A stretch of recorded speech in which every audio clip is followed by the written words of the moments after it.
ফিলিস্তিনের অবস্থা খুবই খারাপ, খুবই খারাপ। কয়েকদিন আগেও দেখলাম, কালকেও দেখলাম, 250 থেকে 300 শিশুকে ওরা হত্যা করে দিয়েছে, মেরে ফেলেছে।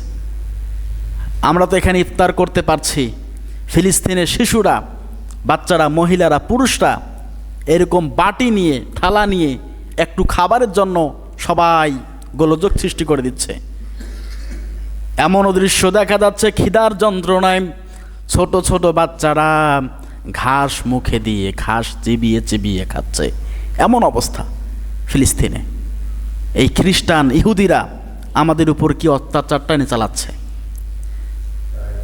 এটা দেখে বোঝা যায় তামাম পৃথিবীর মুসলমান এখনো ঐক্যবদ্ধ হতে পারে নাই। যদি ঐক্যবদ্ধ হতাম তাহলে ওই ইহুদিরা, ইসরায়েল ফিলিস্তিনদের উপর এত অত্যাচার, এত নির্যাতন চালানোর সাহস পর্যন্ত পেত না। পেত বলেন? ইরান এত বড় শক্তিশালী দেশ, সৌদি আরব বিশাল বড় দেশ, আমাদের বাংলাদেশ তার তুলনায় অনেক নগণ্য ছোট দেশ। একটা মুসলিম রাষ্ট্রের উপরে এত বড় জুলুম, অত্যাচার, নির্যাতন ওরা চালাচ্ছে, জাতিসংঘ চুপ করে বসে আছে, কোনো ফায়সালা দিতে পারে না। ইসরায়েল আর ফিলিস্তিনের যুদ্ধ আজ থেকে নয়, এটা কয়েক বছর থেকে চলে আসছে, অনেক বছর থেকে এটা চলে আসছে, সমাধান হচ্ছে না। অতর্কিতভাবে চুক্তি ভঙ্গ করে তারা বারবার ফিলিস্তিনের দিকে হামলা চালায়, কারণ ওদের লোভ, ওদের লালসা জেরুজালেমে এই বাইতুল মুকাদ্দাসকে নিয়ে, মসজিদুল আকসাকে নিয়ে তাদের ক্ষোভ আক্ষেপ।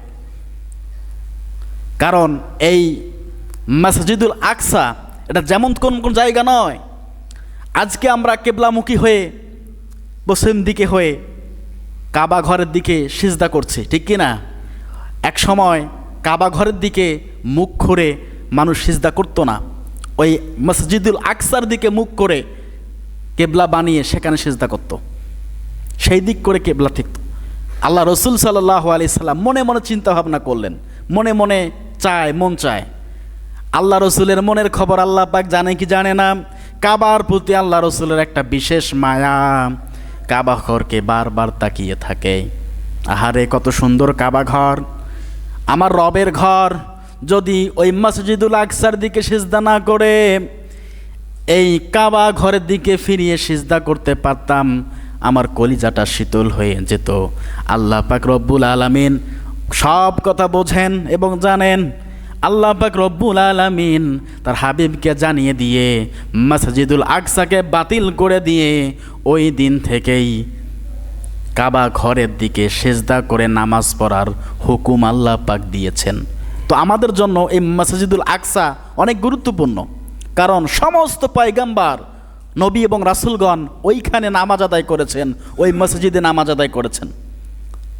আপনি ফিলিস্তিনের দিকে তাকান, এত অত্যাচার ওরা চালাচ্ছে, বারবার মিসাইল ছুটছে, বিল্ডিংগুলো তছনছ করে দিয়েছে, কত মানুষ মরে গেছে, বাচ্চা কাচ্চা নিয়ে একদম রাস্তার ফকিরের মতো দাঁড়িয়েছে তারা। এমন পরিস্থিতি আমাদের। তারা মুসলমান না বলেন? আপনি ভিডিওগুলো দেখবেন, অনলাইনে ভিডিওগুলো ছাড়া আছে, আপনি চোখে পানি ধরে রাখতে পারবেন না, এত করুণ দৃশ্য। আহারে, যারা বিল্ডিংয়ের মালিক ছিল, টাকা পয়সার মালিক ছিল, সে বাচ্চারা, মা বাবা, ভাই বোন, স্ত্রী সহ এখন থালা নিয়ে কোথায় খাবার দিচ্ছে সেখানে ছুটে ছুটে যাচ্ছে খাবারের জন্য, একটু শুধু পেটের দায়ে। কী রকম পরিমাণে অত্যাচার তারা চালাচ্ছে, অথচ আমরা মুসলমানরা চুপ করে বসে আছি। এখন জিহাদ করা ফরজ, ওদের উপরে যুদ্ধ ঘোষণা করা ফরজ প্রতিটা মুসলমান রাষ্ট্রের জন্য। কি একটা অবস্থা, আমরা চুপচাপ বসে আছি। আমরা তো বুঝি না, আমরা জানি না। আমাদের তাদের জন্য এখন দোয়া করা ছাড়া আর কোনো উপায় নেই, আমরা কিচ্ছু করতে পারছি না।